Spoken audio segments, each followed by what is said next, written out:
اما بعد فاعوذ باللہ من الشیطان الرجیم بسم اللہ الرحمن الرحیم وَلَقَدْ أَخَذْنَا آلَ فِرْعَوْنَ بِالسِّنِينَ وَنَقْصٍ مِّنَ الثَّمَرَاتِ لَعَلَّهُمْ يَذَّكَّرُونَ صدق اللہ العظیم۔ آگے بڑھنے سے پہلے دو باتوں کی وضاحت ہو جائے۔ ایک تو تصحیح کرنی ہے مجھے اس بات کی کہ حضرت موسیٰ علیہ السلام جب نبوت سے سرفراز ہو کر مصر واپس آئے ہیں تو اس وقت جو بادشاہ تھا فرعون، وہ اصل میں اس بادشاہ کا بیٹا تھا جس بادشاہ کے زمانے میں کہ یہ بچے کی حیثیت سے دریائے نیل سے باہر نکالے گئے تھے اور جس کی گود میں گویا کہ پلے تھے۔ وہ فرعون بھی ابھی زندہ تھا، بوڑھا ہو چکا تھا، لیکن اس کے حضرت موسیٰ علیہ السلام کے محل میں آنے تک تو کوئی اولاد نہیں ہوئی تھی۔ بعد میں اسے بھی اللہ نے ایک بیٹا دیا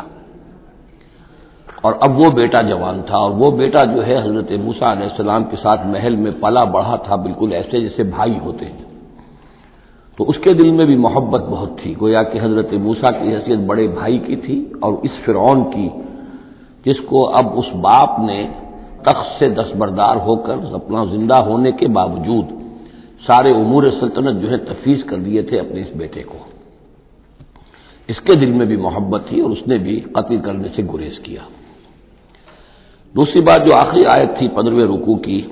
یہ ہمارے لیے خاص طور پر لمحہ فکریہ ہے مسلمانان پاکستان کے لیے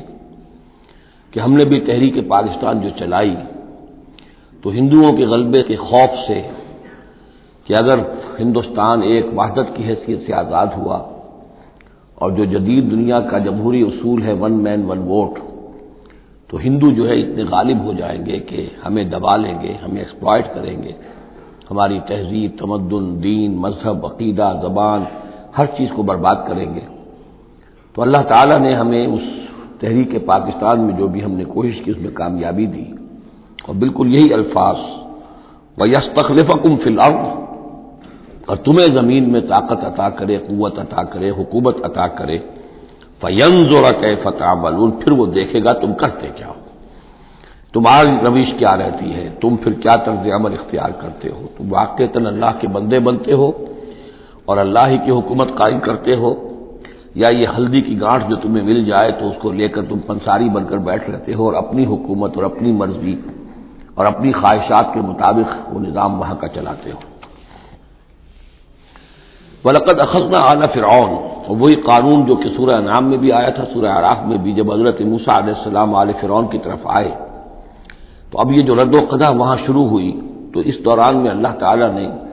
قوم فرعون کے اوپر بہت سے چھوٹے چھوٹے عذاب بھیجنے شروع کیے تاکہ وہ ہوش میں آئیں، جاگیں۔ وَلَقَدْ أَخَذْنَا آلَ فِرْعَوْنَ، اور ہم نے پکڑا فرعون والوں کو بِالسِّنِينَ، بار بار قحط آ رہے ہیں، وَنَقْصٍ مِّنَ الثَّمَرَاتِ، اور فصلوں کی تباہی سے، لَعَلَّهُمْ يَذَّكَّرُونَ، شاید کہ وہ نصیحت پکڑے۔ فَإِذَا جَاءَتْهُمُ الْحَسَنَةُ، جب بھی کبھی درمیان میں حالات بہتر ہو جاتے تھے، اچھی صورتحال ہوتی تھی، قَالُوا لَنَا هَٰذِهِ، وہ کہتے تھے یہ تو ہمارے لیے ہے ہی، ہماری محنت کا، ہماری پلاننگ کا، ہماری مساعی کا، ہماری جدوجہد کا ثمرہ ہے۔ وَإِن تُصِبْهُمْ سَيِّئَةٌ، اور جب انہیں کوئی تکلیف آتی تھی، یطیروا بموسیٰ ومن معہ، تو اسے سمجھتے تھے کہ یہ موسیٰ اور اس کے ساتھیوں کی نحوست کی وجہ سے ہے۔ الا انما طائرهم عند اللہ، آگاہ ہو جاؤ کہ ان کی نحوست، ان کی شوبی قسمت جو ہے وہ اللہ کے ہاتھ میں ہے۔ ولکن اکثرهم لا يعلمون، لیکن ان کی اکثریت علم نہیں رکھتی، سمجھتے نہیں۔ وقالوا مهما تأتنا به من آیۃ لتسحرنا بها، اور وہ کہتے تھے بہت ہی چیلنجنگ انداز میں کہ اے موسیٰ، یہ تم اپنے جادو کے زور سے ہمارے اوپر جو جو چیزیں لا رہے ہو، جو مصیبتیں لا رہے ہو تاکہ تم ہم پر جادو کرو، فما نحن لک بمؤمنین، تو اس کے باوجود ہم ثابت قدم ہیں، صابر ہیں، ہم اپنے عقائد پر، اپنے نظام پر جمے ہوئے ہیں، ہم آپ کی بات ماننے والے نہیں ہیں۔ فارسلنا علیہم الطوفان، پھر ہم نے ان پر زیادہ بڑی مصیبتیں بھیجی، طوفان وجراد، اور ٹڈی دل جس سے کہ فصلیں چٹ ہو گئیں، القمل، اور چچڑیاں، یہ قمل ہی سے ملتی جلتی شے جو ہے کھٹمل ہے ہماری، یہ جو انسان کے لیے پسو اور جس طریقے سے کہ اس کے خون کو چوستی ہیں، والضفادع، اور میںڈک، اس کثرت سے میںڈک ہو گئے کہ کہ جو برتن اٹھاؤ اس کے اندر سے میڑک برآمد ہو رہا ہے، اور ظاہر بات ہے کہ پھر اس سے گھن آتی ہے، ہانڈی میں سے میڑک پھلک کر نکل رہا ہے۔ بدمہ، اور خون کی بارش، آیات مفصلات، یہ ہم نے نشانیاں بھیجی وقفے وقفے سے، ساری ایک دم نہیں کہ ایک مرتبہ ایک نشانی ہے پھر دوسری نشانی ہے۔ فاستکبروا وکانوا قوما مجرمین، اس کے باوجود وہ استکبار پر اڑے رہے، اور وہ بڑی ہی اڑیل قوم تھے، مجرم قوم تھے۔ ولما وقع علیہم الرجس، اور جب ان پر وہ مصیبت آ جاتی تھی، یعنی یہ کہ ہوتے ہوتے اب ان کی جو اکڑ خونی ہے اس میں کم سے کم یہ کمزوری واقع ہو گئی، یہ نرمی واقع ہو گئی جو آگے آ رہی ہے۔ ولما وقع علیہم الرجس، جب ان پر وہ عذاب آتا تھا، قالوا یا موسیٰ، تو وہ حضرت موسیٰ سے کہتے تھے، ادع لنا ربک بما عہد عندک، اپنے رب کو پکارو، دعا کرو جو تمہارا اس سے قول و قرار ہے، تمہارا عہد ہے اس کے ساتھ، تاکہ وہ ہمیں اس مصیبت سے نجات دے۔ لئن کشفت عنا الرجس،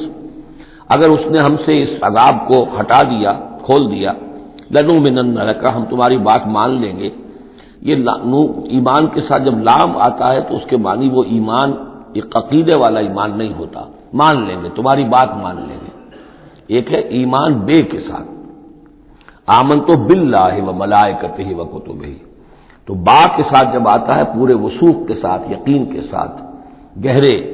اعتماد کے ساتھ، اور ایک ہے کسی کی بات سرسری طور پر مان لینا، تو وہ پھر ایمان لام کے ساتھ ہوتا ہے۔ لنؤمنن لک، ہم آپ کی بات مان لیں گے، وَلَنُرْسِلَنَّ مَعَكَ بنی اسرائیل، اور آپ کے ساتھ ہم بنی اسرائیل کو اس ملک سے جانے دیں گے۔ اصل میں وہ کیوں نہیں جانے دینا چاہتے تھے؟ اس لیے کہ ان کے لیے وہ بڑی ہی چیپ لیبر تھی، ان کے غلاموں کی حیثیت تھی، اور بڑے بڑے بھاری کام ان سے کرواتے تھے۔ احرام مصر کی تعبیر میں نہ معلوم کتنے اسرائیلیوں کی ہڈیاں جو ہے وہ دفن ہیں، بڑی بڑی چٹانیں جو ہیں وہ جب اوپر کھینچی جاتی تھی، اگر کوئی گرتی تھی تو ان کے بیسیوں نہیں سینکڑوں جو ہے ان کے اندر پس جاتے تھے۔ تو ظاہر بات ہے کہ وہ چیپ لیبر جو انہیں ملی ہوئی تھی اس کو چھوڑنے کے لیے آسانی سے وہ تیار نہیں تھے، اس حوالے سے انہیں یہ شاخ گزر رہا تھا۔ ورنہ ظاہر بات ہے وہ بھی جانتے تھے کہ یہ ہمارے اس ملک کے رہنے والے نہیں ہیں، یہ فلسطین سے آئے تھے حضرت یوسف علیہ السلام کے زمانے میں، لیکن جیسا کہ میں نے عرض کیا آپ سے پہلے کہ ابتدا میں ان کے لیے وہاں بڑی آؤ بھگت رہی، بڑے عیش رہے، وہ پیرزادوں کی طرح ان کا احترام کیا گیا، انہیں بہترین زمینیں دی گئیں۔ جوشن کا علاقہ کہلاتا ہے جو نیل کا ڈیلٹا ہے، جو سب سے زیادہ زرخیز علاقہ ہے، وہ ان کو دیا گیا، وہاں یہ لوگ جو زمیندار بنے۔ لیکن اس کے بعد جب وہ نیشنلسٹ ریولوشن آیا تو بات ساری جو ہے وہ الٹی ہو گئی، تو فرمایا کہ ہم بھیج دیں گے آپ کے ساتھ بنی اسرائیل کو۔ فلما کشفنا عنہم الرجس، لیکن جب ہم ان سے وہ مصیبت کو دور کر دیتے تھے، الی اجل ہم بالغوہ، ایک مدت تک کے لیے کہ جس تک وہ پہنچ جائیں، لیکن ظاہر بات ہے کہ ہر ایک چیز کے لیے ایک مدت ہے، اس کے اندر ہی وہ بات ختم ہوتی ہے۔ اذا ہم ینکثون، تو پھر وہ اپنے عہد سے پھر جاتے تھے، اپنا وہ وعدہ جو تھا وہ اس کو توڑ دیتے تھے۔ فانتقمنا منہم، اب now cutting a long story short, بس ہم نے ان سے انتقام لیا۔ فاغرقناہم فی الیم، اور ہم نے انہیں سمندر میں غرق کر دیا، بانہم کذبوا بآیاتنا، اس لیے کہ انہوں نے ہماری آیات کو جھٹلایا، وکانوا عنہا غافلین، اور یقیناً وہ ہماری ان آیات سے تغافل برتتے رہے۔ وَأَوْرَثْنَا الْقَوْمَ الَّذِينَ كَانُوا يُسْتَضْعَفُونَ مَشَارِقَ الْأَرْضِ وَمَغَارِبَهَا الَّتِي بَارَكْنَا فِيهَا، اور وارث بنا دیا ہم نے اس زمین کے مشرق و مغرب کا جس کو کہ ہم نے بابرکت بنایا ہے۔ یہاں میں مشارق الارض آ کر ذرا بات کے سمجھنے میں مشکل ہو جاتی ہے، یہ خاص ایک ترتیب ہے رزم کے حوالے سے۔ مراد یہ ہے کہ اس زمین کا وارث بنا دیا جس زمین کو ہم نے بابرکت بنایا ہے، اس کے مشرق اور مغرب پر قبضہ دلا دیا اس قوم کو کہ جس کو دبا لیا گیا تھا۔ یہ زمین فلسطین ہے، ارض فلسطین، اس لیے کہ قرآن مجید میں بھی ہے الذی بارکنا حولہ، سبحان الذی اسری بعبدہ لیلا من المسجد الحرام الى المسجد الاقصی الذی بارکنا حولہ لنریہ من آیاتنا۔ تو یہ سرزمین فلسطین جو ہے یہ اس اعتبار سے بھی مبارک ہے کہ سینکڑوں انبیاء یہاں رہے اور دفن ہوئے، حضرت ابراہیم علیہ السلام کے بعد سے لے کر، اور یہ کہ نہ معلوم کتنے طویل عرصے تک یہ انبیاء کا مدفن بھی رہا اور ان کا مسکن بھی رہا۔ پھر یہ کہ بڑی زرخیز علاقہ بھی ہے۔ تو ہم نے اس قوم کو کانوا یستضعفون، جو دبا لیے گئے تھے، مصر میں جو دبے ہوئے تھے، پسے ہوئے تھے، ان کو وارث بنا دیا اس زمین کے مشرق اور مغرب کا، مشارق الارض و مغاربها التی بارکنا فیہا، جس میں ہم نے برکتیں رکھی ہیں۔ وتمت کلمۃ ربک الحسنی علی بنی اسرائیل، اور تیرے رب کی اچھی بات، اچھا وعدہ بنی اسرائیل کے حق میں پورا ہو گیا، بما صبروا، جو صبر انہوں نے کیا، یعنی جو بھی سختیاں آئیں حضرت موسیٰ علیہ السلام کے ساتھ، جو بھی لوگ ان میں سے ایمان لائے تھے، انہوں نے واقعتاً ثابت قدمی دکھائی، اور یہ کہ وہ صبر کی وجہ سے اللہ تعالیٰ کا وعدہ ان پر پورا ہوا۔ وَدَمَّرْنَا مَا كَانَ يَصْنَعُ فِرْعَوْنُ وَقَوْمُهُ،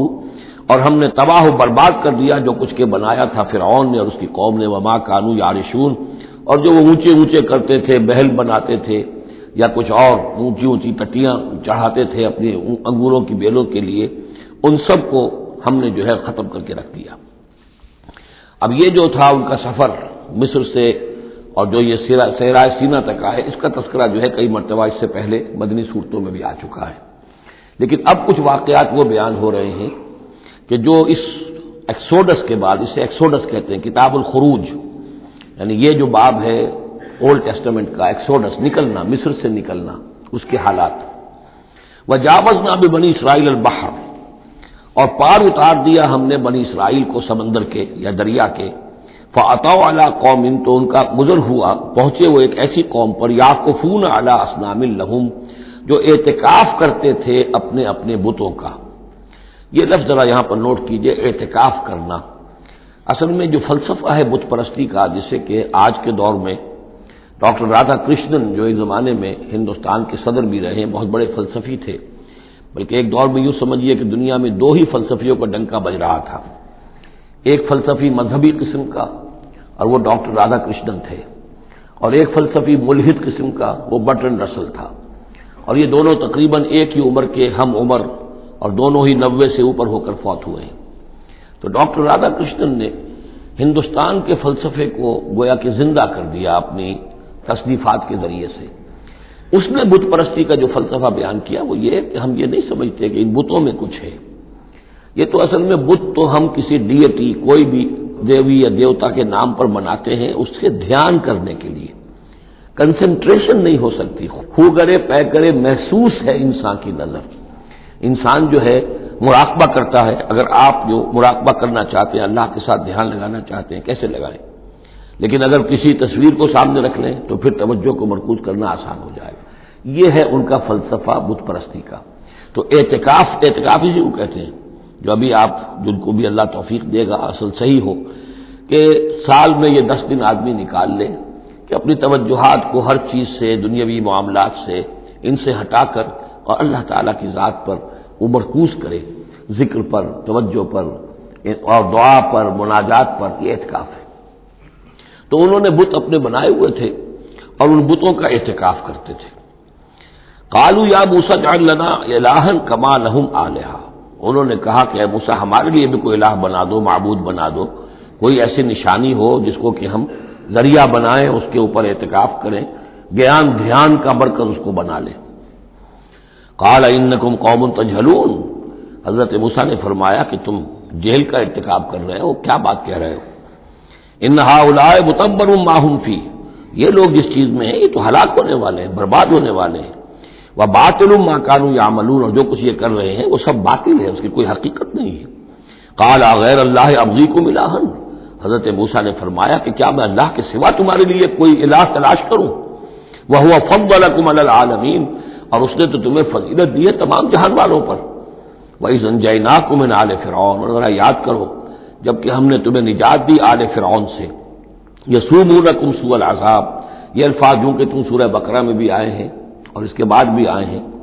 یسومونکم سوء العذاب، وہ تمہیں مبتلا کیے ہوئے تھے بدترین عذاب میں۔ یقتلون ابناءکم ویستحیون نساءکم، وہ قتل کر ڈالتے تھے تمہارے بیٹوں کو اور زندہ رکھتے تھے تمہاری بیٹیوں کو۔ وفی ذالکم بلاء من ربکم عظیم، اور یقیناً اس میں تمہاری رب کی طرف سے بہت بڑی آزمائش تھی۔ وَوَعَدْنَا مُوسَىٰ 30 لَيْلَةً، اور ہم نے بلایا موسیٰ کو 30 راتوں کے لیے، عام طور پر دن رات، لیکن یہ کہ عربی میں جو محاورہ ہے وہ رات کا ذکر کرتے ہیں۔ 30 راتوں کے لیے وَأَتْمَمْنَاهَا بِعَشْرٍ، روایات سے معلوم ہوتا ہے کہ اولین جو تھی طلبی وہ 30 رات کے لیے ہوئی تھی، لیکن اس میں جو چلہ تھا جو حضرت موسیٰ علیہ السلام کو کاٹنا تھا، اس میں روزہ بھی تھا مسلسل 30 دن کا، تو اس میں یہ ہے کہ کسی وقت ان سے ضبط نہیں ہو سکا اور مسواک کر لی تھی، وہ جو روزے کی وجہ سے منہ کے اندر ایک طرح کی بو پیدا ہو جاتی ہے، اس کو برداشت نہ کر سکے، تو اس کی پاداش میں، اب یہ روایات ہیں، میں نہیں کہہ سکتا کہ کس حد تک ان میں صحت ہے، فَأَتْمَمْنَاهَا بِعَشْرٍ، تو مکمل کر دیا ہم نے اس مدت کو 10 دن سے اور، فَتَمَّ مِيقَاتُ رَبِّهِ 40 لَيْلَةً، تو وقت مدت پوری ہو گئی اس کے رب کی، یعنی 40 راتیں۔ یہیں سے ہمارے ہاں تصوف میں اہل صوفیہ نے 40 کا یہ چلہ کشی، 40 دن 40 رات کا چلہ کاٹنا، یہ جو ہے نکالا ہے۔ وقال موسیٰ لأخیہ ہارون، اور کہا موسیٰ نے اپنے بھائی ہارون سے علیہ السلام، اخلفنی فی قومی، آپ میری نیابت کیجئے میری قوم میں جا رہا ہوں، مجھے اللہ تعالیٰ نے طلب فرمایا کوہ طور پر، واصلح، اور دیکھیے اصلاح کرتے رہیے، ولا تتبع سبیل المفسدین، اور فساد مچانے والوں کے راستے کی پیروی نہ کیجیے گا۔ ولما جاء موسیٰ لمیقاتنا،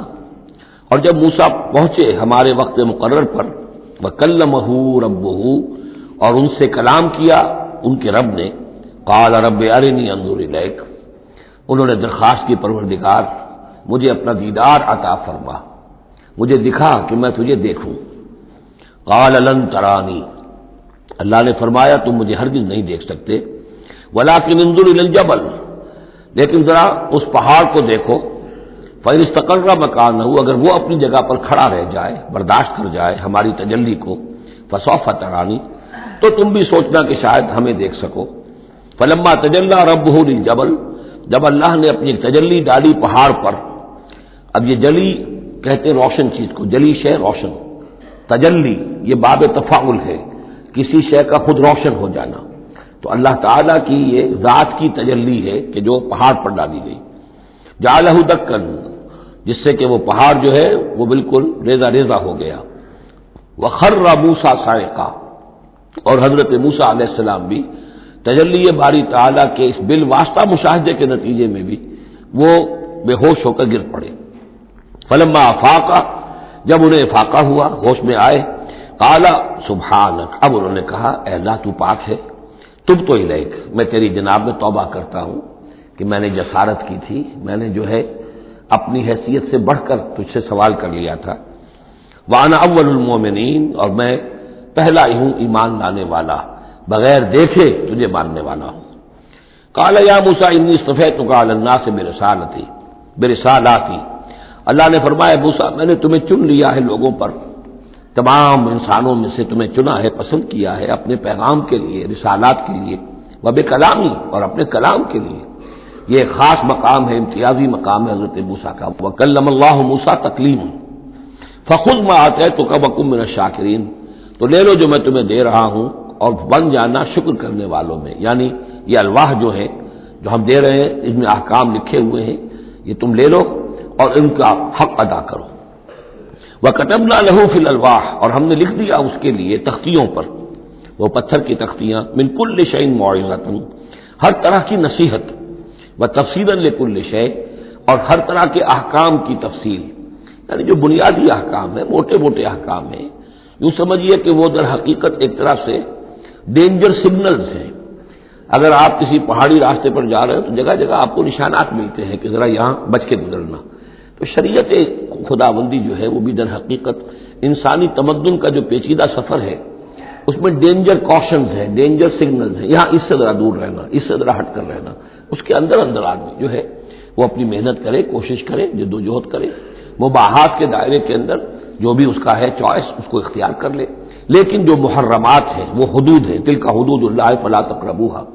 تو شریعت کی جو آسمانی شریعت ہے اصل بنیاد یہی ہے کہ زندگی کے ہر گوشے سے متعلق چند موٹے موٹے احکام دے دیے، اس کے اندر جو ہے وہ کھلا چھوڑ دیا انسان کو کہ اب اس کے اندر اپنی سمجھ سے، اپنے اجتہاد سے، اپنی کوشش سے، اپنی عقل کو بروئے کار لا کر کام کرو۔ وَكَتَبْنَا لَهُ فِي الْأَلْوَاحِ مِن كُلِّ شَيْءٍ مَوْعِظَةً وَتَفْصِيلًا لِكُلِّ شَيْءٍ فَخُذْهَا بِقُوَّةٍ، تو اے موسیٰ اس کو تھام لو مضبوطی کے ساتھ، وَأَمُرْ قَوْمَكَ، اور اپنی قوم کو بھی حکم دو، يَأْخُذُوا بِأَحْسَنِهَا، کہ وہ اسے پکڑیں، اس کو تھامیں اس کی بہترین صورت کے اندر۔ اس کے مراد کیا ہے کہ ہر معاملے کے اندر درجے ہوتے ہیں، آپ کو ایک چیز بتائی جا رہی ہے، اس میں ایک درجہ اونچا ہے، ایک اس سے کمتر ہے، آپ اونچے سے اونچے درجے کی طرف آنے کی کوشش کیجیے. یہی بات جو ہے مسلمانوں سے بھی پھر کہی گئی ہے. آخری پاروں میں ہم دیکھیں گے چل کر کہ وہ لوگ کہ جو کلام کو سنتے ہیں یستمعون القول فیتبعون احسنہ، وہ کلام کو سنتے ہیں پھر جو اس کی بہترین بات ہوتی ہے اس کو اختیار کرتے ہیں. ایک یہ ہوتا ہے آدمی سوچتا ہے کچھ اور کمی والی بات ہو جائے، ڈھیل ہو جائے، رعایت ہو جائے، چلیے پاس مارکس مجھے مل جائیں، مجھے فرسٹ ڈویژن نہیں چاہیے، مجھے سیکنڈ ڈویژن نہیں چاہیے، ڈسٹنکشن نہیں چاہیے، پاس ہی ہو جاؤں. لیکن یہ معاملہ دین میں نہیں ہونا چاہیے. یہ معاملہ دنیا میں کرو، دین میں اچھے سے اچھا، اعلی سے اعلیٰ، جیسا کہ ہم پڑھ چکے ہیں سورہ مائدہ کے اندر اذا اتقوا وآمنوا وعملوا الصالحات ثم اتقوا وآمنوا ثم اتقوا واحسنوا واللہ يحب المحسنین. ہے جستجو کہ خوب سے ہے خوب تر کہاں، کیوں نہیں بہتر سے بہتر کی طرف جاتے؟ جتنا آج وقت لگا رہے ہو دین کے لیے اس سے زیادہ لگاؤ کل، اور پرسوں اس سے آگے تمہارا قدم پڑنا چاہیے، نہ یہ کہ آدمی جو ہے وہ پیچھے کی طرف دیکھے. وَأَمُرْ قَوْمَكَ يَأْخُذُوا بِأَحْسَنِهَا، اس کا جو بہترین رخ ہے اس کو اختیار کریں. سَأُرِيكُمْ دَارَ الْفَاسِقِينَ، ان قریب میں تمہیں وہ گھر دکھا دوں گا جو اس وقت فاسقوں کے قبضے میں ہے. یعنی یہاں جو کچھ ہوا ہے کوہ طور جو ہے وہ سمجھ لیجئے کہ وہ سینائی پیننسلا کا جو ساؤدرن ٹپ ہے وہاں پر ہے تقریباً کوہ طور. تو گویا کہ خلیج سویز کو کراس کیا یا کہیں سے کسی جھیل کو کراس کر کے مصر سے آئے سینائی پیننسلا میں، پھر یہ کہ خلیج سویز کے ساتھ ساتھ ہو کر ساؤدرن ٹپ تک پہنچ گیا پورا قافلہ. یہاں پڑاؤ رہا ان کا طویل عرصے تک، اور یہیں پر پھر حضرت موسیٰ علیہ السلام طلب کیے گئے کوہ طور پر. وہاں سے اب واپس آ گئے. اب ان سے کہا گیا کہ آگے بڑھو اور خلیج عقبہ کے ساتھ ساتھ ہو کر داہنی جو ہے کھاڑی جو ہے ریڈ سی کی اس سے آگے بڑھو اور فلسطین میں جا کے اب تمہیں جنگ کرنی ہے. تمہارا وہ ملک جو ہے جو تم چھوڑ کر آئے تھے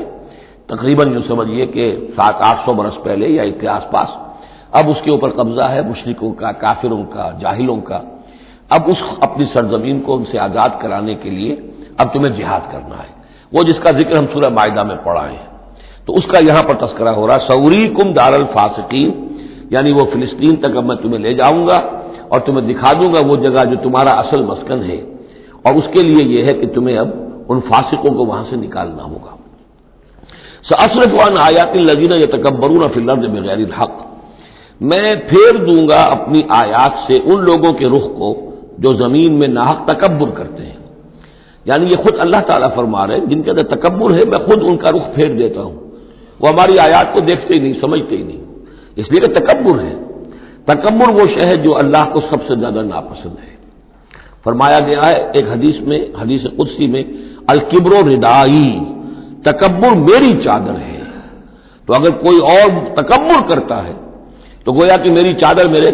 شانے سے وہ گھسیٹ رہا ہے، تو اس کے خلاف میرا اعلان جنگ ہے. ایک اور حدیث میں فرمایا لن يدخل الجنہ من کان فی قلبہ مثقال حبۃ من کبر، جنت میں کبھی داخل نہیں ہو سکے گا وہ شخص جس کے دل میں دانے کے برابر بھی تکبر ہے. تکبر سب سے بڑا روگ ہے. تو جن لوگوں کے اندر تکبر ہے ہم ان کا رخ پھیر دیتے ہیں اپنی آیات سے، ہم انہیں اس کا اہل نہیں سمجھتے کہ وہ ہماری آیات کو سمجھیں اور دیکھیں.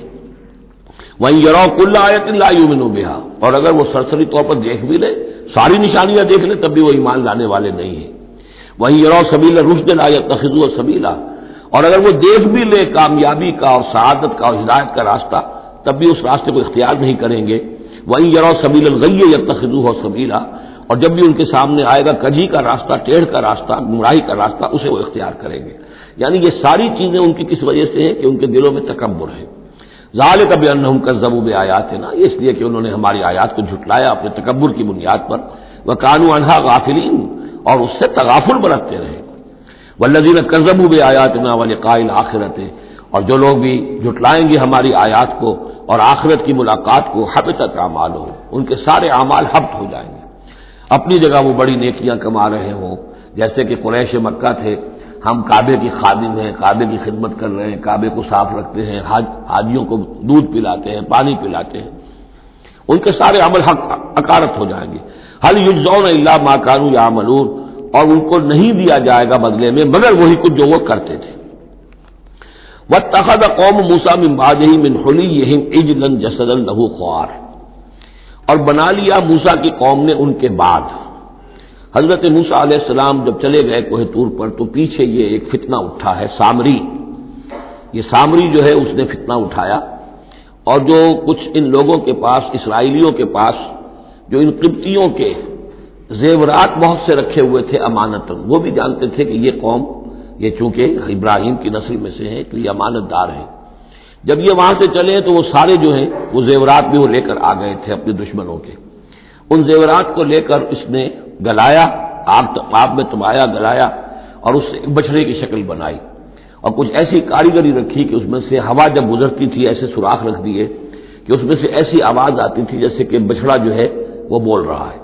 اور اس نے کہا یہ ہے تمہارا خدا۔ یہ موسیٰ تو بھول گیا، موسیٰ کو مغالطہ ہو گیا، وہ کہاں گیا ہے، کس خدا سے ملنے گیا، خدا تو یہ ہے۔ اور اس میں بھی ایک اور بات دوسری جگہ پر آ جائے گی، یہاں تو نہیں ہے،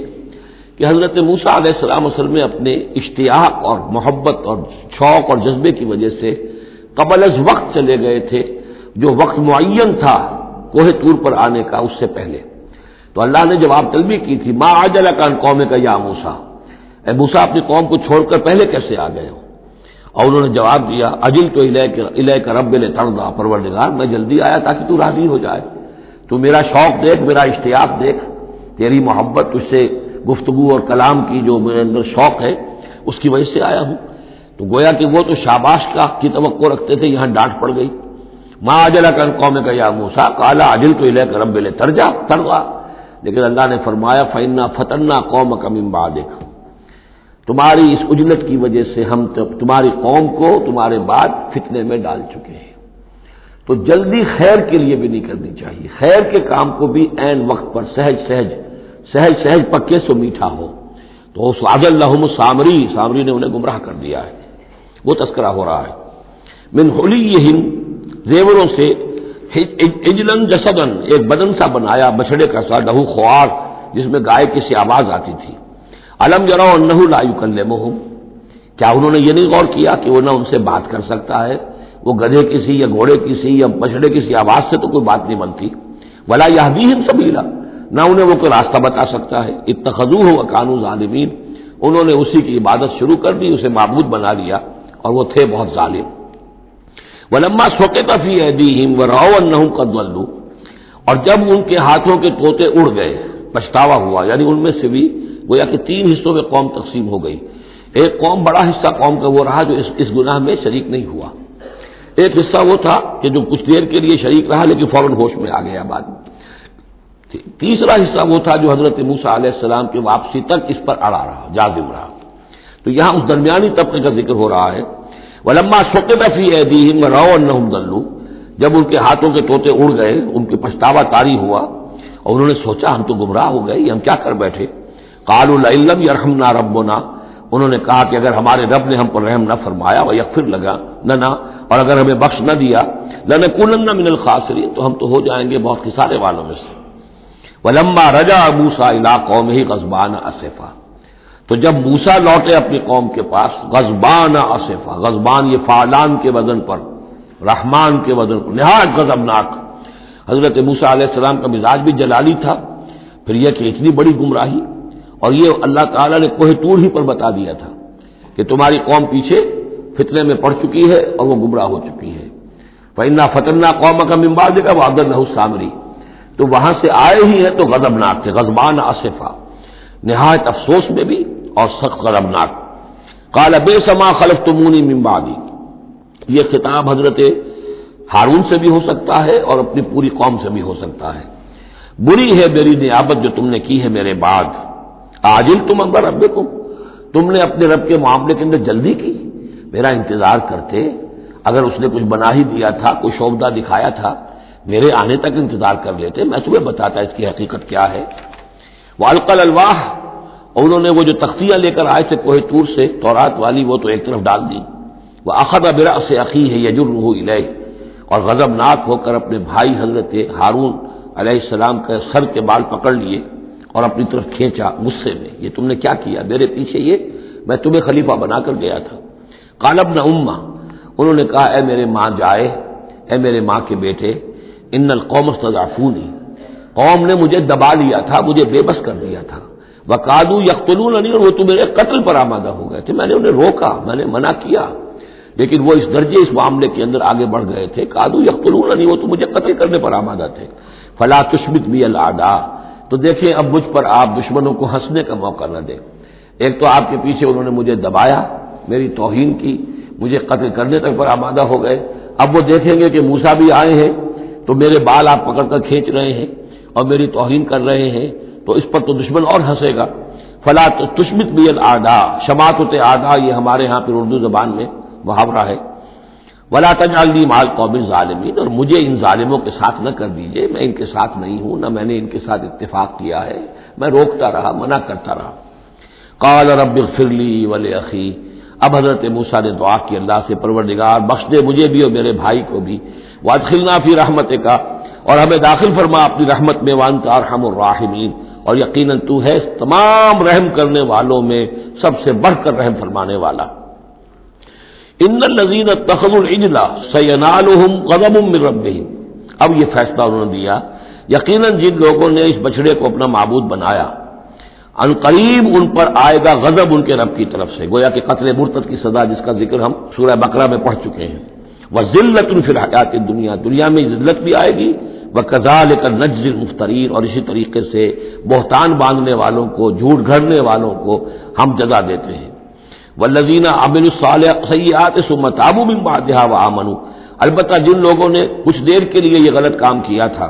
لیکن پھر وہ توبہ کر لی انہوں نے، من بعدها اس کے بعد، وآمنوا اور ایمان لے آئے، ان ربک من بعدها لغفور الرحیم، تو یقیناً اس کے بعد آپ کا رب جو ہے غفور الرحیم ہے۔ جن سے عارضی طور پر یہ بات ہو گئی تھی پھر انہوں نے توبہ کر لی، ان کے لیے تو مغفرت ہے، اللہ تعالیٰ معاف فرمائے گا، غفور الرحیم ہے۔ البتہ جو اب تک اس پر اڑے رہے ہیں ان کے لیے یہ حد جاری کی جائے گی۔ یہ بالکل ایسے ہی جیسے سورہ مائدہ میں ہم نے پڑھا ہے محاربے والی آیت میں، کہ اگر کوئی ڈاکو ہے، راہزن ہے، کوئی ملک کے اندر فساد مچا رہے ہیں، تو اگر اس سے پہلے کہ تم ان پر قابو پاؤ اگر وہ توبہ کر لے تو پھر ان کے لیے معاملہ اور ہوگا، پھر ان کے ساتھ نرمی بھی ہو سکتی ہے، معاف بھی کیا جا سکتا ہے، لیکن اگر قابو پا لو تو پھر ان کی سزا بہت سخت ہے، لیکن قابو پانے سے پہلے توبہ کر لے تو ان کے لیے نرمی۔ اسی طرح یہاں معاملہ ہے۔ وَلَمَّا سَكَتَ عَنْ مُوسَى الْغَضَبُ، جب موسیٰ کا غصہ کو ٹھنڈا پڑا، اخذ الالواح، اب انہوں نے وہ تختیاں اٹھائیں، وفی نسختها هدى ورحمۃ للذین هم لربهم یرہبون، اور اس کی تحریر میں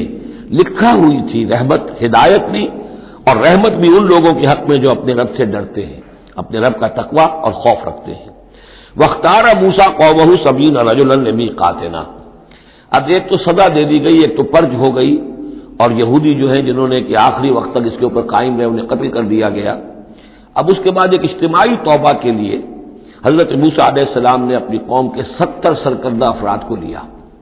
واختارا، چن لیا، اختار موسیٰ قومہ 70 رجلا لمیقاتنا، اللہ تعالیٰ ہی نے طلب فرمایا ہے، ہمارے وقت مقررہ کے لیے چن لیے موسیٰ نے اپنی قوم میں سے 70 سرکردہ افراد۔ فلما اخذتهم الرجفۃ، جب وہ آئے ہیں کوہ طور پر یا اس کے قریب تو ان کے اوپر کپ کپی طاری ہو گئی یا زلزلے نے آ پکڑا، یعنی وہ ایک سخت ترین جو ہے ان کے لیے پھر خوفناک صورت پیدا کر دی گئی۔ قال رب، حضرت موسیٰ نے عرض کیا پروردگار، لو شئت اہلکتہم من قبل وایایا، اگر تیری مشیت یہی تھی تو اس سے پہلے ہی ہمیں بھی ہلاک کر سکتا تھا، مجھے بھی کر سکتا تھا، انہیں بھی کر سکتا تھا، خطا کار تو ہم ہیں، غلطی ہوئی ہے، لیکن بہرحال ہم نے اتنا بڑا کفارہ بھی دے دیا ہے، اپنی قوم کے اتنے لوگوں کو اپنے ہاتھوں ذبح بھی کیا ہے، لیکن یہ کہ اگر ہلاک ہی کرنا تھا جو اس وقت شکل ہو رہی ہے تو پہلے قدم پر بھی تو ہلاک کر سکتا تھا۔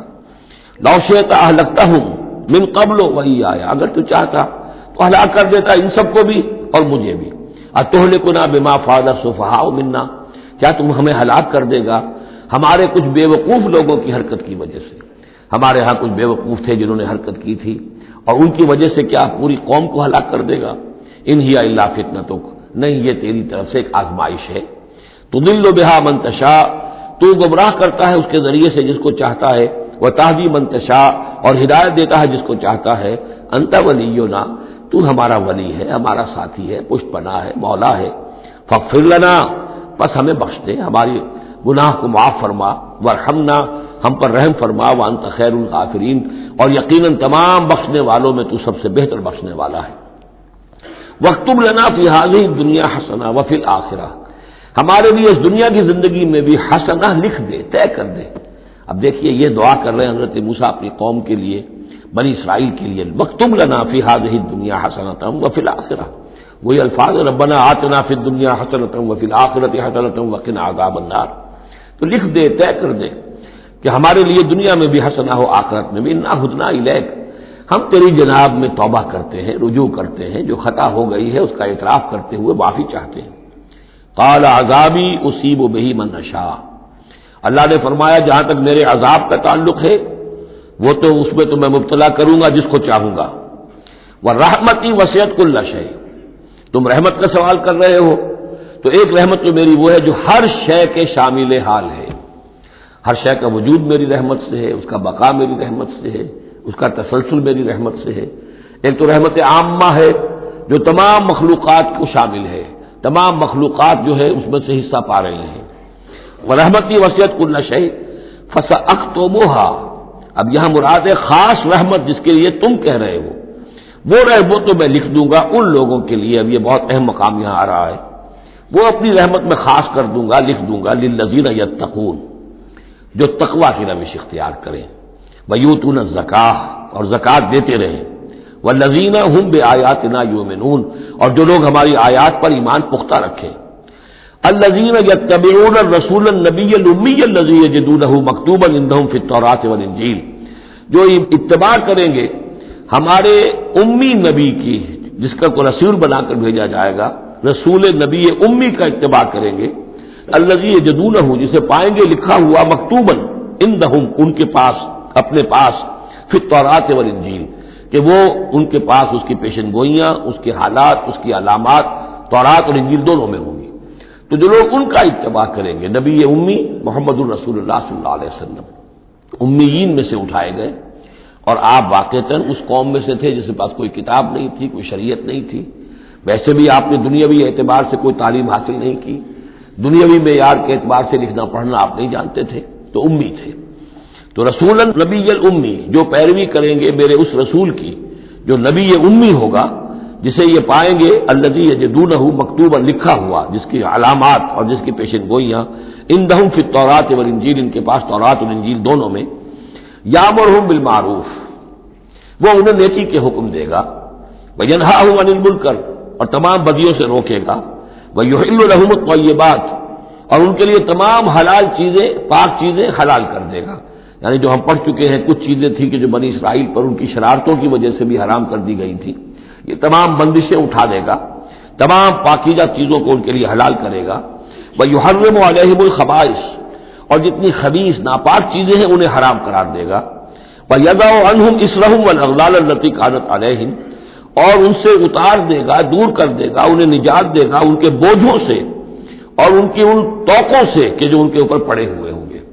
یعنی مختلف رسوم اور رواج، ان کے توق جو لوگ باندھ لیتے ہیں اپنے گلوں کے اندر،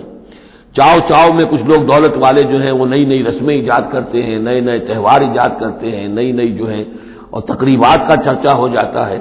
غریبوں کے لیے پھر ان کو پورا کرنا پڑتا ہے۔ شادی بیاہ کی یہ تقریبات ہیں، اب جن کے پاس حرام کی دولت کے انبار جمع ہیں ان کے لیے تو اپنی دولت مندی کے اظہار کا موقع ہے، کیسے پتہ چلے گا ہم دولت مند ہیں؟ اسی طریقے سے جیسے کہ ہندوؤں کے ہاں بنیے کی دولت کیا لگتی تھی مکان پر یا بیاہ شادی پر، باقی کھانا پینا ان کے ہاں نہیں تھا، نہ اچھا پہننا، نہ اچھا کھانا، نہ اچھا پینا، لیکن مکان بنائیں گے تو عالیشان، اور دوسرے یہ کہ شادی کریں گے تو پھر ٹھاٹ کے ساتھ۔ یہی ہمارے ہاں بھی معاملے چلے آ رہے ہیں، وہ ہندوانہ پس منظر ہے اور اس میں رسومات ہیں۔ اب یہ امیروں کے لیے تو چونچلے ہیں، غریبوں کے لیے یہ اسر اور اغلال ہیں۔ اسر وہ بوجھ کو جن کو لے کے چل نہ سکے، نتیجہ کیا نکلتا ہے؟ بچیاں بیٹھی ہوئی ہیں، ہاتھ پیلے نہیں ہو سکتے، شادی نہیں ہو سکتی، نہ نومن تیل ہو، نہ راجا ناچے، نہ سارے تقاضے پورے ہوں، نہ شادی ہو سکے۔ تو یہ جو اسر اور اغلال لوگوں نے، پھر یہ کہ جو سوشل ایوولوشن کہہ لیجئے یا جو بھی اس کے اندر تنزل ہوا ہے، جس کے نتیجے میں لوگوں کے اوپر طرح طرح کی قیدیں آ گئی ہیں، کہیں جو ہے وہ جاگیرداری نظام آ گیا ہے اس کی قید ہے، کہیں بادشاہت ہے، امپیریلزم ہے اس کی قید ہے، کہیں سرمایہ دار نظام ہے اس کا تشدد ہے۔ تو محمد جب آئیں گے، یہ اللہ تعالیٰ فرما رہے ہیں، ان تمام قیدوں سے نجات دلائیں گے، ان تمام بوجھوں سے نوع انسانی کو نجات دیں گے، عدل اور قسط کا نظام قائم کریں گے، تو وہ چاہے رسومات کی شکل میں ہو اور چاہے یہ کہ ایک نظام ظالمانہ ایکسپلائٹیٹو اگر نظام ہے، ریپریسو نظام ہے، تو اس کو ہٹا کر فالذین آمنوا بہ، اب یہ جو الفاظ آ رہے ہیں اس آیت مبارکہ کے یہ بہت اہم ہے، اس پر میرا ایک پورا کتابچہ موجود ہے کہ جس کا عنوان ہے نبی اکرم صلی اللہ علیہ وسلم سے ہمارے تعلق کی بنیادیں۔ فالذین آمنوا بہ گنتی کر لیجئے، تو جو لوگ ان پر ایمان لائیں گے، پہلی شرط ہے ایمان، وعزروہ، اور ان کا ادب کریں گے، ونصروہ، اور اس کی مدد کریں گے، واتبعوا النور الذی انزل معہ، اور اس نور کی پیروی کریں گے جو ان کے ساتھ نازل کیا جائے گا۔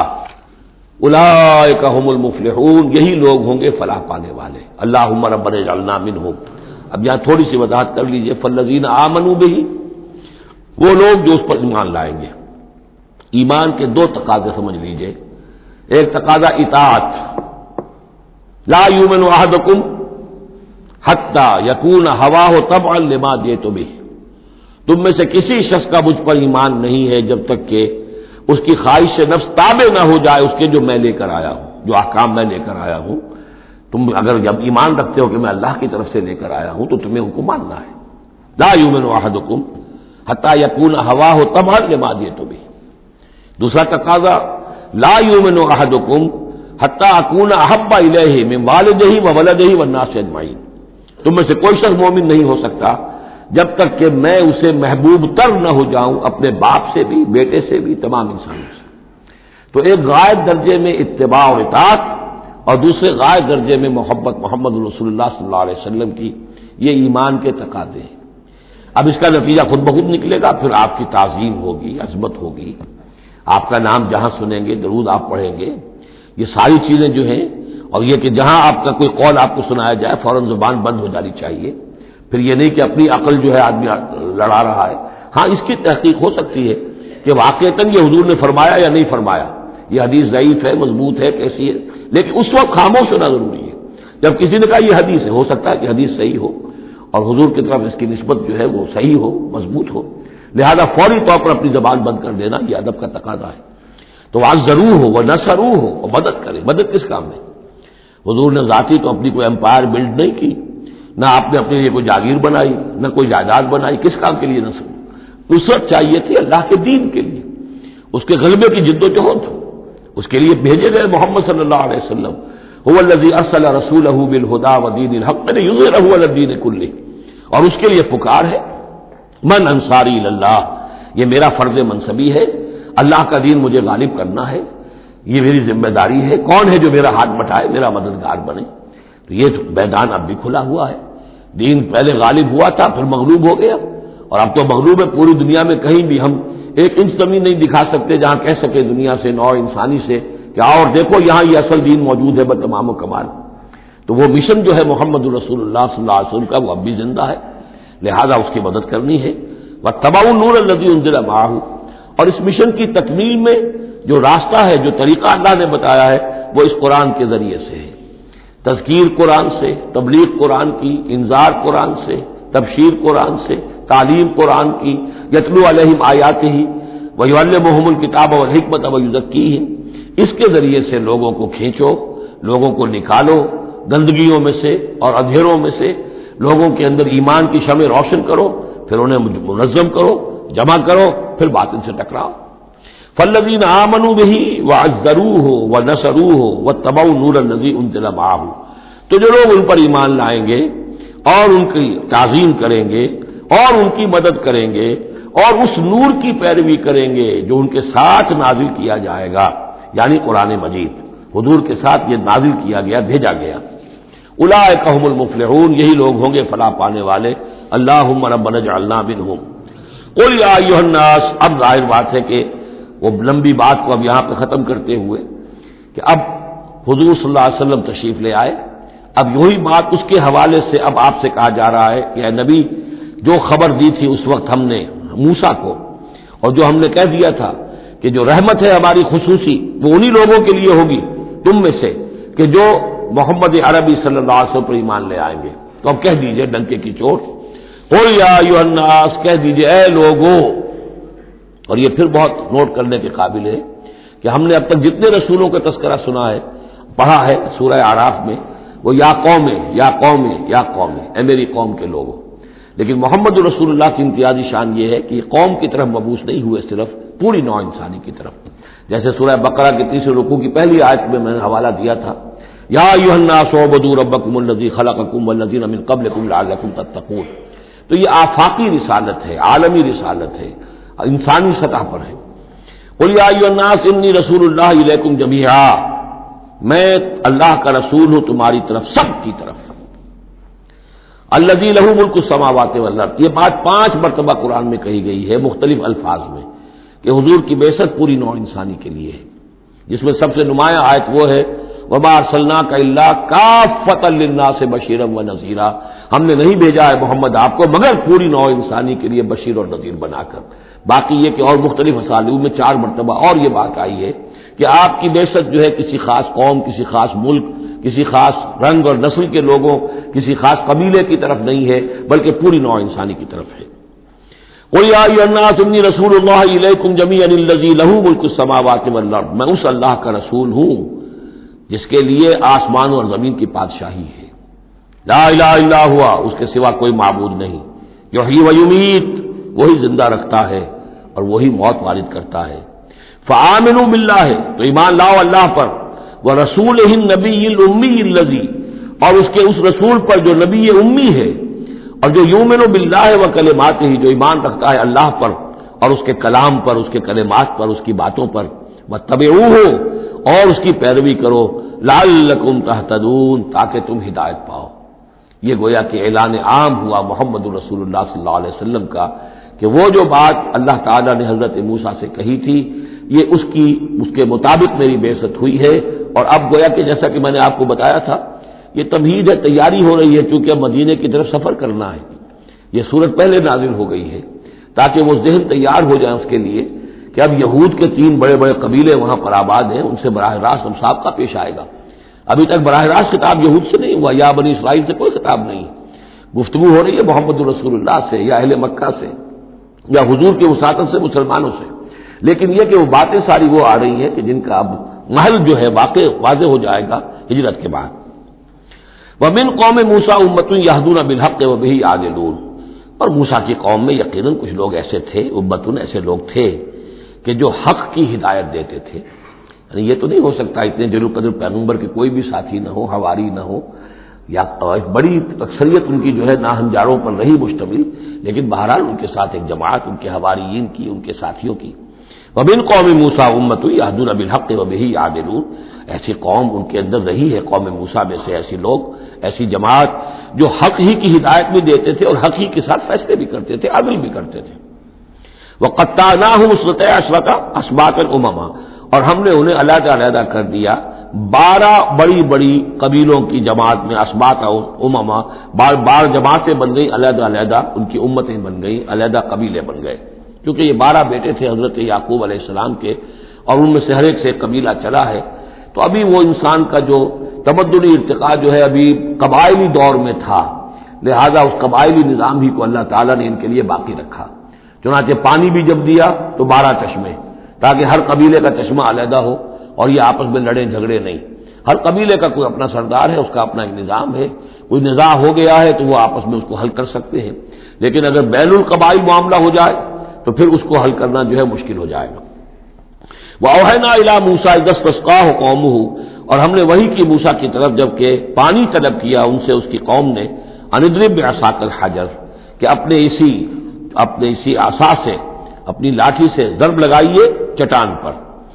فَانبَجَسَتْ مِنْهُ اثْنَتَا عَشْرَةَ عَيْنًا، تو اس میں سے 12 چشمے پھوٹ بہے. یہ بات ہم پڑھ چکے ہیں سورہ بقرہ میں. قَدْ عَلِمَ كُلُّ أُنَاسٍ مَشْرَبَهُمْ، ہر قبیلے نے، ہر قوم نے پہچان لیا، معین کر لیا اپنے مشرب کو. مشرب یہ بھی اس میں ظرف ہے، پینے کی جگہ، اپنا گھاٹ معین ہو گیا. یہ چشمہ ہمارا، یہ چشمہ ان کا، یہ چشمہ ان کا ہے، یہ بنی لاوی کا ہے، یہ فلاں کا ہے، بنی یہودا کا ہے. وَظَلَّلْنَا عَلَيْهِمُ الْغَمَامَ، اور ہم نے ان کے اوپر سائبان ابر کا طاری کر دیا تاکہ دھوپ سے بچیں. وَأَنزَلْنَا عَلَيْهِمُ الْمَنَّ وَالسَّلْوَىٰ، اور ہم نے ان پر من اور سلوہ کے ذریعے انہیں خوراک وہاں پہنچائی. اتارا ان پر ہم نے من اور سلوا، کلوا من طیبات ما رزقناکم، کھاؤ ان پاکیزہ چیزوں میں سے کہ جو ہم نے تمہیں رزق میں دی ہیں، وما ظلمونا، اور انہوں نے کوئی ہم پر ظلم نہیں کیا، ہم پر کیا ظلم کر سکتے تھے، ہمارا کیا بگاڑ سکتے تھے۔ پہلے بھی الفاظ آئے ہیں، کہیں میں تیزی میں غلط ترجمہ کر گیا ہوں کہ ہم نے ان پر کوئی ظلم نہیں کیا، وما ظلمناہم ہوتا تو ہم نے ان پر ظلم نہیں کیا، وما ظلمونا، انہوں نے ہمارا کیا بگاڑا، ہمارا کیا بگاڑ لیں گے۔ ایک حدیث قدسی میں آتا ہے کہ اے میرے بندو، اگر تم سب کے سب اولین اور آخرین اور انس اور جن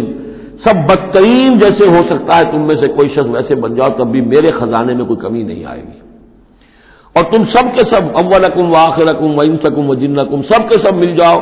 اور بہترین میرے مطیع بن جاؤ، میرے بندگی کرنے والے بن جاؤ، میرے خزانے میں کوئی اضافہ نہیں ہوگا، میں تو غنی ہوں۔ تو وما ظلمونا، انہوں نے ہم پر ہمارا کچھ نہیں بگاڑا، ولکن کانوا انفسہم یظلمون، لیکن وہ خود اپنی ہی جانوں پر ظلم کرتے رہے۔ وَإِذْ قِيلَ لَهُمُ اسْكُنُوا هَٰذِهِ الْقَرْيَةَ، اور یاد کرو جب ان سے کہا گیا تھا کہ آباد ہو جاؤ اس بستی میں، یہ جیریکو، اریحا، پہلا شہر فلسطین کا کہ جو یوشع ابن نون جوشوا ان کی سرکردگی میں جب بنی اسرائیل نے قتال کیا ہے پھر تو یہ پہلا شہر فتح ہوا۔ جب ان سے کہا گیا کہ اب اس میں تم رہ سکتے ہو، بس جاؤ، وَكُلُوا مِنْهَا حَيْثُ شِئْتُمْ، اور اس میں سے جو بھی چاہو جہاں سے بھی چاہو تم کھاؤ، وَقُولُوا حِطَّةٌ، اور دیکھو استغفار کرتے رہو، کہتے رہو اے اللہ ہمارے گناہ جھاڑ دے، ہماری کوتاہیاں، ہماری جو بھی کوئی کمیاں رہ گئی ہیں ان کو پورا کر دے، وَادْخُلُوا الْبَابَ سُجَّدًا، اور جب داخل ہو شہر کے دروازے میں تو سر جھکا کر داخل ہو، تمہاری گردنیں اکڑی ہوئی نہ ہو، نغفر لکم خطیئاتکم، ہم تمہاری جو بھی خطائیں ہیں وہ بخش دیں گے، جو بھی غلطیاں ہوئی ہیں فروغ گزاشتیں ہوئی ہیں ان سب سے درگزر فرمائیں گے، سنزید المحسنین، اور نہ صرف یہ کہ وہ خطائیں معاف کر دیں گے، جو ان میں سے محسن ہوں گے تم میں سے انہیں تو اب اور دیں گے، ان کے درجات بلند کریں گے، ان کو اور اونچے سے اونچے مراتب عطا کریں گے۔ فبدل الذین ظلموا منہم قولا غیر الذی قیل لہم، تو بدل دیا ان میں سے جو ظالم تھے، گناہ گار تھے، ایک ایسی بات کو کہ جو ان سے کہی گئی تھی اس کی بجائے، یعنی وہ کہا گیا تھا حطۃ حطۃ حنطۃ حنطۃ، ہمیں گیہوں چاہیے گیہوں چاہیے، فارسلنا علیہم رجزا من السماء، تو ان پر ہم نے آسمان سے ایک عذاب بھیج دیا، جن لوگوں نے وہ غلط حرکت کی تھی ان پر پلیگ آئی اور وہ سب کے سب ہلاک ہو گئے، بما کانوا یظلمون، بسبب ان کے اس ظلم کے جو انہوں نے اپنے آپ پر کیا تھا۔ واسألہم عن القریۃ التی کانت حاضرۃ البحر، اور ذرا ان سے سوال کیجئے اس بستی کے بارے میں کہ جو ساحل سمندر پر تھی، حاضرۃ البحر، سمندر کے کنارے پر تھی، یہ اب اصحاب سبت کا واقعہ آ رہا ہے۔ اس یادونا، اور عام طور پر خیال یہ کہ جو ایلات کی بندرگاہ ہے یہاں پر یہ واقعہ ہوا تھا، اب بھی وہ ایلات کی بندرگاہ ہے، 1967 میں جو جنگ ہوئی تھی عرب اور اسرائیل جنگ، اس میں اصل میں اسی ایلات کی بندرگاہ کا گھیراؤ کر لیا تھا صدر ناصر صاحب نے، بلاکیڈ آف دی ایلات پورٹ، اور اس کے نتیجے میں پھر بڑا زبردست جو ہے حملہ کیا اچانک جو ہے اسرائیل نے، اور یہ کہ صحرائے سینا بھی مصر سے ہتھیا لیا تھا، گولان ہائٹس جو ہے وہ سیریا سے اس نے فتح کر لیے، اور پورا مغربی کنارہ جو اردن کا جو ہے اتنا بڑا علاقہ، زرخیز ترین علاقہ جو ہے فلسطین کا، وہ اردن سے اس نے ہتھیا لیا تھا، جس میں سے صرف سینائی پیننسلا بھی واپس کیا گیا ہے، اور یہ جو مغربی کنارے پر ان کی کوئی ایک آٹونومس سی چھوٹی سی ریاست قائم کرنے کی کوششیں ہو رہی ہیں، باقی یہ کہ گولان ہائٹس پر ابھی کوئی معاملہ نہیں ہوا۔ تو وہیں پر اسی ایلات بندرگاہ پر یہ واقعہ ہوا ہے، وہیں پر یہ کوئی قوم مچھیروں کی آباد تھی۔ واسألہم عن القریۃ التی کانت حاضرۃ البحر، وہ سمندر کے کنارے آباد تھی، اذ یعدون فی السبت، جبکہ وہ سبت کے قانون میں حد سے تجاوز کرنے لگے، اذ تأتیہم حیتانہم یوم سبتہم شرعا، جبکہ آتی تھیں ان کی مچھلیاں ان کے پاس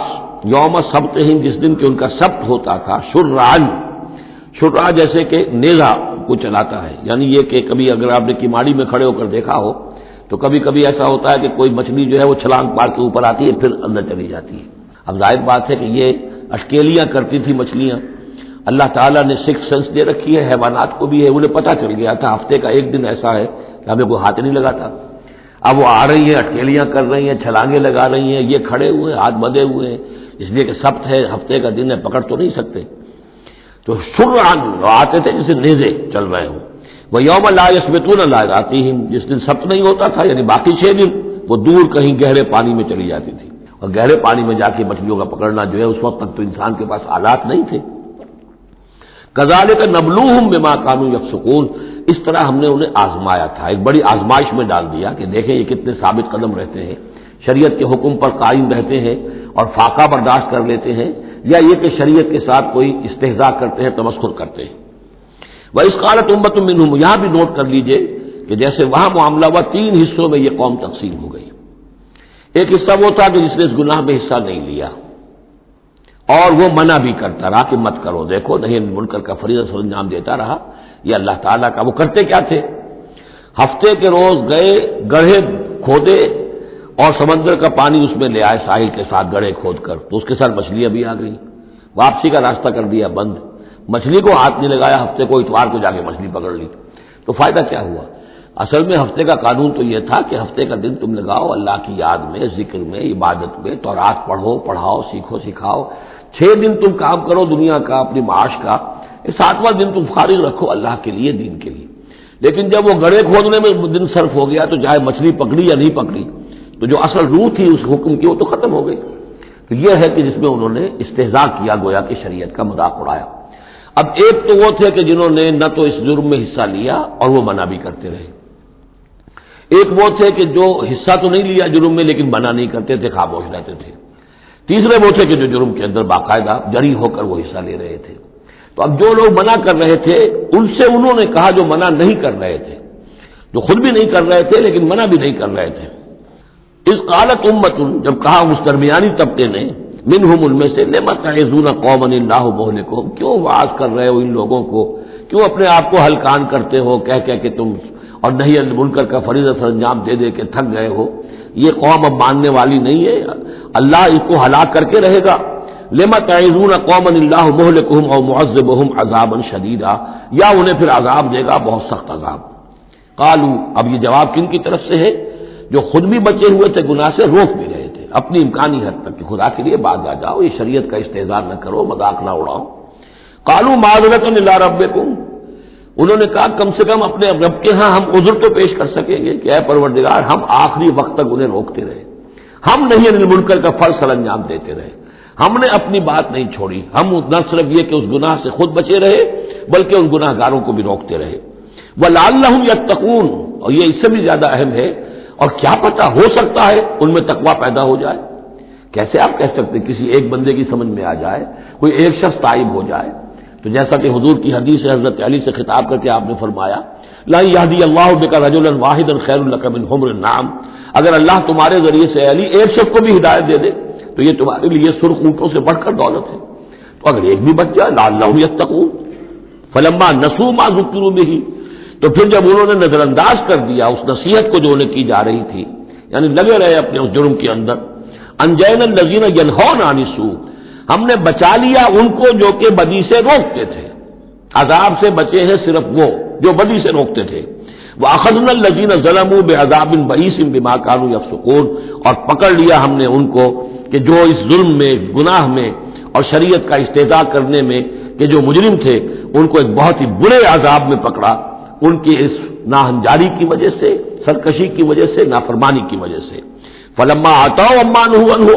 جب وہ بڑھ گئے، چڑھ گئے، بہت ہی آگے بڑھ گئے ان چیزوں میں جن سے ان کو روکا گیا تھا، قلنا لہم کونوا قردۃ خاسئین، تو ہم نے کہہ دیا کہ اب ہو جاؤ بندر، ذلیل بندروں کی شکل میں ان کی صورتیں جو ہیں وہ تبدیل کر دی گئی۔ یہ ہے وہ مکمل واقعات جس کا حوالہ اس سے پہلے کئی بار آ چکا ہے۔ سب سے پہلے سورہ بقرہ میں بھی آیا تھا، اس کی تفصیل یہاں آ گئی ہے۔ بارک اللہ لی و لکم فی القرآن العظیم و نفعنی و ایاکم بالآیات والذکر الحکیم۔